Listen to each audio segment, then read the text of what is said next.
is Professor Helen Fawcett, and this video really, I hope, will not only inform middle school students about STEM education and a future in it, but also inspire you by hearing the stories of 5 people whom all come to the Photonics.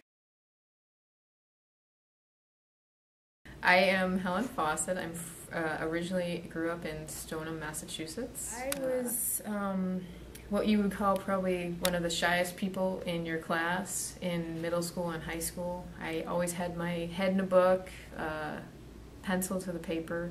Never really participated in a lot of the activities other than maybe like an art club or things like that. Wasn't the captain of the cheerleading team for sure. Basically always had the feeling like there was something else past middle school and high school. These were sort of classes that I had to get through, things I had to learn so that I could get into a college or university of my choice and then pursue an area of interest that was something that would inspire me to become a professional in the working world. Originally, when I was leaving high school, I really thought that I was going to be either an English teacher or a history teacher. I enjoyed both of those subjects, and then realized that my aptitude in math and science also provided another career alternative that I hadn't thought of, which was engineering. So I decided to pursue aerospace engineering at a university where if I decided it was too much or not of interest, I could transfer to another department. It turned out I stayed in engineering, and I became less of a wallflower and more of an extrovert, I guess you could say. I really started having fun. Again, I was one of the fewer girls in the class. There were maybe a handful of girls, mostly guys. But basically we began to realize that girls and guys were pretty much the same, and we all have equal merits. And even though you're smart, and it might be not cool to be smart, it's not really cool in middle school anyway. You might think you're cool, but in the end, you're going to realize that middle school and high school were just kind of hurdles you go through to get to the next level. So I encourage you to be yourself, because if you try not to be smart, then you're not really you, are you?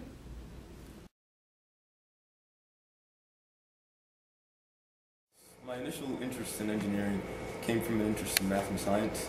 When I grew up, I traveled a lot. I moved from Massachusetts to Jamaica to Florida. So I had an interest in airplanes because we flew a lot. And so it kind of started out with just an interest in how airplanes work. And so when I was in middle school, I started taking science courses like chemistry and physics.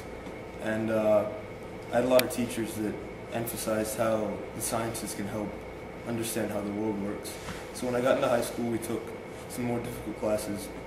I enjoyed physics a lot because it really describes how the universe works in a scientific method, with the scientific method. So I can combine both interests, and when I got to college, I took engineering courses along with calculus and science courses. And I really struggled with calculus at first because it was new to me. I had never taken the course before. And so I kind of had to learn how to relearn, and learn how to kind of teach myself. And it was beneficial because I learned a new method of learning, and I learned how I can kind of help myself when I'm interested in a topic to kind of delve deeper. So I kind of worked every day at calculus, which was my hardest subject, and I got better and better as I went along. And it was a lot of effort, but I was able, through working through that, I was able to get to my final goal, which was being an aerospace engineer. So I'll be starting in the fall as an aerospace engineer at a company here in Cambridge.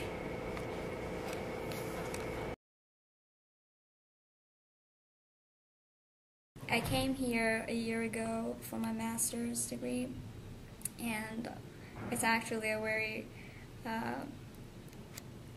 nice field of working, and it's so interesting to be working with cutting-edge technologies and things that maybe you don't know anything about, and you have to learn every day.